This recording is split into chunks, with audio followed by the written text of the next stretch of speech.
Assalamualaikum warahmatullahi wabarakatuh. Perkenalkan, kita dari kelompok 2 ingin mempresentasikan tentang hukum kontrak ataupun perjanjian.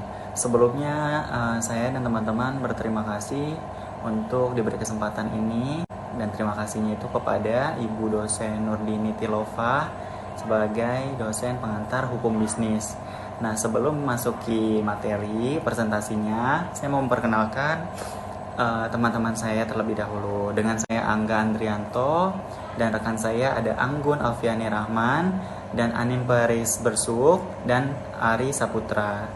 Baik, untuk saat ini kita lanjut ke materinya. Untuk awal, yaitu pengertian istilah dari perjanjian dan kontrak. Apakah pengertian perjanjian sama dengan kontrak? Bab kedua buku ketiga KUHP Perdata secara harfiah berjudul perikatan yang dilahirkan dari kontrak ataupun perjanjian, sehingga KUHP Perdata tidak pernah membedakan dua jenis tersebut jika digunakan secara bergantian. Juga asas yang dikenal dengan KUHP Perdata adalah asas kebebasan berkontrak.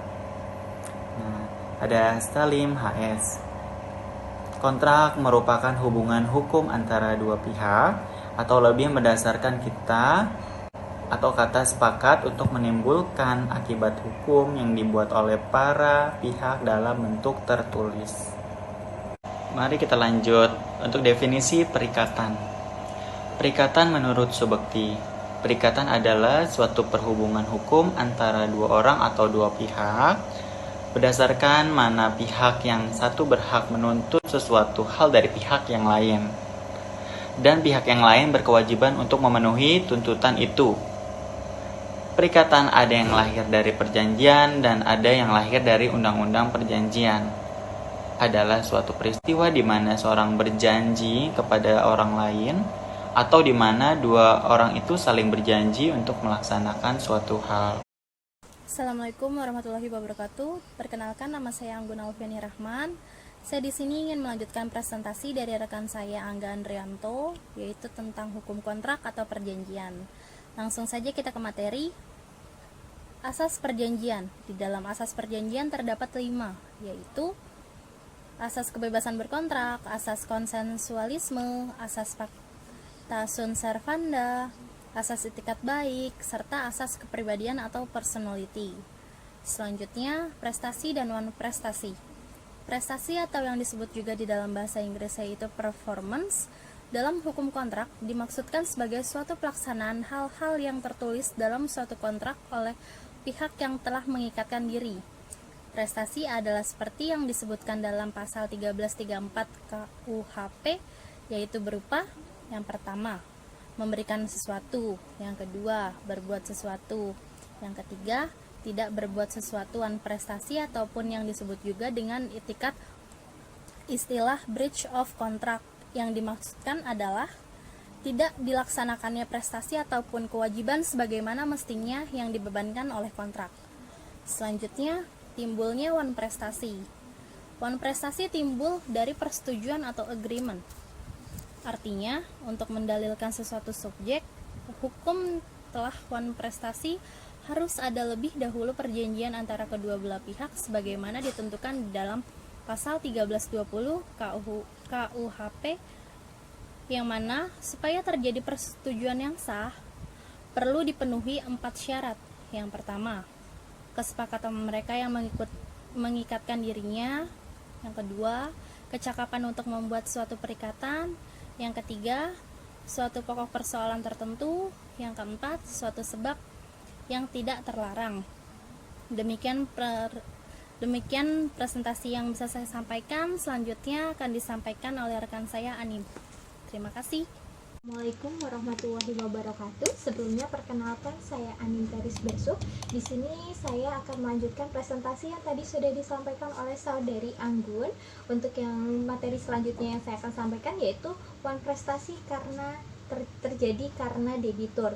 Untuk di sini yang dibebani kewajiban tidak memenuhi isi perjanjian yang telah disepakati seperti 1. Tidak terpenuhinya prestasi sama sekali. Yang kedua, tidak tepat waktu terpenuhinya prestasi. Yang ketiga, tidak layak terpenuhinya prestasi yang telah dijanjikan. Jadi semua itu tidak sesuai dengan perjanjian awal yang telah ditetapkan oleh kedua belah pihak. Kemudian perbuatan melanggar hukum.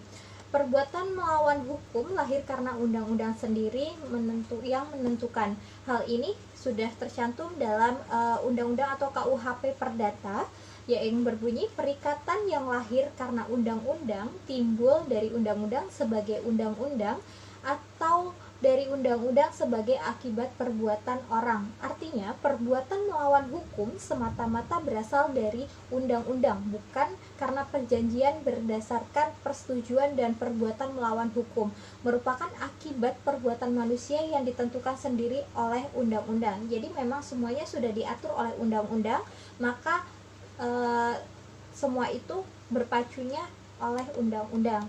Dan kemudian ada dua kriteria perbuatan melawan hukum yang merupakan akibat perbuatan manusia. Yang pertama, perbuatan manusia yang perbuatan manusia yang sesuai dengan hukum. Yang kedua, dan tidak sesuai dengan hukum. Dari dua kriteria tersebut kita dapat mendapatkan apakah bentuk perbuatan melawan hukum tersebut berupa pelanggaran pidana, vakum delictum, atau kesalahan perdata, atau juga law of tort, atau tertindih sekaligus delik pidana dalam kesalahan perdata. Dalam beberapa hal terdapat kedua kesalahan, delik pidana sekaligus kesalahan perdata, maka sekaligus pula dapat dituntut hukum pidana dengan pertanggungjawaban perdata atau civil liberty. Kemudian presentasi selanjutnya akan disampaikan oleh saudara Ari. Assalamualaikum warahmatullahi wabarakatuh. Di sini saya akan menjelaskan bentuk hukum kontrak atau perjanjian. Yang pertama, perjanjian memberikan sesuatu. Yang kedua, perjanjian melakukan sesuatu. Dan yang ketiga, perjanjian tidak melakukan sesuatu. Terus kemudian ada macam-macam perjanjian. Yang pertama, perjanjian kredit uang. Yang kedua, perjanjian kredit barang. Yang ketiga, perjanjian kegunaan dan distribusi. Dan yang keempat, perjanjian franchising atau lisensi.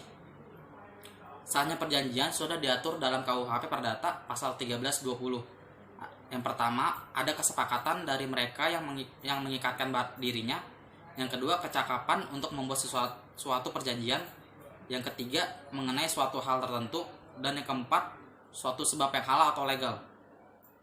Dari syarat pertama baris kedua disebut juga dengan syarat subjektif, di mana apabila dilanggar maka perjanjian tersebut dapat dibatalkan. Sedangkan kedua syarat terakhir disebut dengan syarat objektif, di mana apabila dilanggar maka perjanjian tersebut batal demi hukum. Proses kesepakatan ini harus dilakukan secara bebas tanpa adanya kekhilafan atau paksaan. Apabila sebaliknya terjadi di mana suatu kesepakatan diberikan secara tidak bebas, maka kesepakatan itu menjadi tidak sah dan perjanjian menjadi dapat dibatalkan. KUHP Perdata pasal 1330 menyatakan bahwa orang yang tidak cukup membuat suatu perjanjian adalah orang-orang yang belum dewasa. Mereka yang ditaruh di bawah pengampuan perempuan yang telah kawin dalam hal-hal yang ditetapkan oleh undang-undang, dan semua orang-orang yang telah dilarang oleh undang-undang untuk membuat perjanjian tertentu. Surat Edaran MA nomor 3 tahun 1961, kedua pasal tersebut tidak berlaku lagi. Dengan demikian, maka perempuan yang telah kawin tidak lagi masuk dalam kategori orang yang tidak cakap dalam membuat perjanjian. Kemudian ada sistem kompensasi. KUHP Perdata pasal 1332 hanya barang yang dapat diperdagangkan saja yang dapat menjadi objek perjanjian. Selanjutnya, KUHP Perdata pasal menyatakan bahwa suatu perjanjian harus mempunyai objek berupa suatu barang yang paling sedikit dapat ditentukan jenisnya diabaikan. Pasal 1337 yang menyatakan bahwa suatu sebab adalah tidak halal jika sebab itu dilarang oleh undang-undang atau bila sebab itu bertentangan dengan keasusilaan dan ketertiban umum. Sekian dan terima kasih.